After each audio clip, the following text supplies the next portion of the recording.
যে যে খাবারে বিষ মিশাবে সেই খাবার কিন্তু সেই লোকটাই খায় না, কারণ সে জানে ওতে আমার শরীরের জন্য ক্ষতি হবে। ওই খাবারটা অন্যজনকে দিয়ে আমি ভালো খাবার কিনে নিয়ে আসবো, এটাই তো চান, তাই না? তো চলুন আজকের ভিডিওটা শুরু করা যাক। মানুষকে দিয়েও আপনি নাম করতে পারবেন না যতটা না দিয়ে নাম করতে পারবেন। আপনি সারা জীবন দিয়ে যাবেন, কিন্তু একদিন দিবেন না, সেটার নাম প্রতিদিনই মনে করবে আপনার কথা। মানুষের সাথে সারা বছরই ভালো ব্যবহার করবেন, একদিন খারাপ ব্যবহার করবেন, ওই একদিনের কথাটাই মনে রাখবে। আর এত বছর যে ভালো ব্যবহার করলেন সেটার কথা আর মনেই রাখবে না।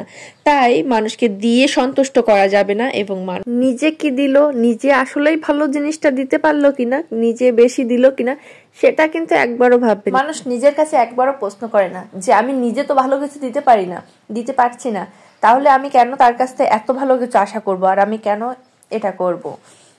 সে কি দিল না সেটা মনে থাকছে, কিন্তু আমি কি দিলাম সেটা দিয়ে নাম করা যায় না, না দিয়েই কিন্তু নাম করতে হয়। তাই যেটুকু প্রয়োজন সেইটুকুই দেবেন, কাউকে বেশি কিছু দেবেন না। সেটা হোক ভালোবাসা, সেটা হোক জিনিস। কাউকে বেশি দিলে সেটার মান রাখতে পারবে না এবং সেটার মর্যাদা রাখতে। বেশি পেয়ে গেলে সেটার খুঁত ধরা শুরু করবে, এখানে এই সমস্যা হয়েছে, ওখানে ওই সমস্যা হয়েছে, এই জিনিসটা এই ভালো হয়নি, ওই জিনিসটা ওই ভালো হয়নি। ফ্রিতেও আজকাল কাউকে কিছু দিতে যাবেন না, সেটা হোক উপদেশ আর সেটা হোক জিনিস। জিনিস দিলে বলবে ভালো হয়নি, কালার ভালো হয়নি, জিনিস নষ্ট হয়ে গেছে তাই দিছে।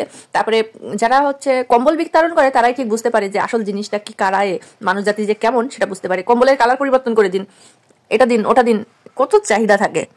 সেটা হোক ভালোবাসা, সেটা হোক জিনিস। জিনিস দিলেও সমস্যা, আর ভালোবাসা দিলে তো মর্যাদা রাখতেই পারবে না।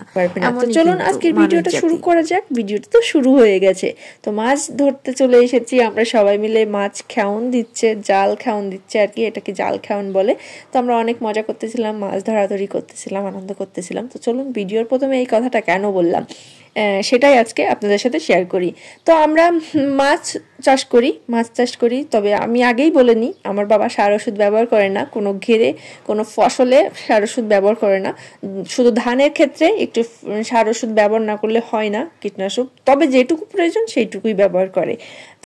যেরকম মাছগুলো 1 মাসেই বড় করে ফেলি সার ওষুধ ব্যবহার করে, বিভিন্ন রকম ওষুধ এবং সার ব্যবহার করে, যেটা ইউরিয়া, ফসফেট আরও কত কি আছে সেগুলো জলের ভিতর ব্যবহার করে মাছগুলো তাড়াতাড়ি বড় করি। 1 মাসের ভিতর মাছগুলো বড় হয়ে যাবে।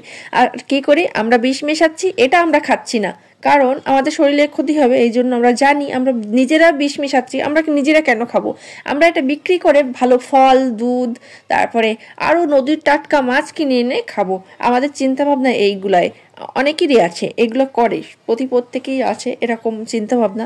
হাফ বালতি দুধের ভিতর আমরা 1 বালতি জল দিয়ে ফেলে করছি, তাহলে কি ঠকাচ্ছি আমরা সবাইকে, তাই না?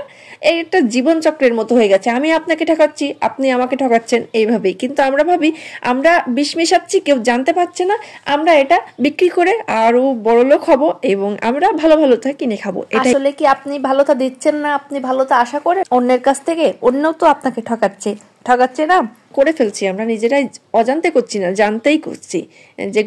যেটুকু প্রয়োজন তার থেকে বেশি আমরা সার ওষুধ ব্যবহার করে ফেলছি, এবং তার তো করছি। তারপরে এই যে মাছগুলো ফরমালিন এবং চিংড়ি মাছগুলোর ভিতর জেলি ভরা হচ্ছে, কেন ভরা হচ্ছে? এগুলো বেশি হবে, এমনিতেই তো সার ওষুধ দিয়ে বড় করছে, তারপরে আবার জেলি ভরছে, ফরমালিন দিচ্ছে, বিভিন্ন রকম জিনিস করছে।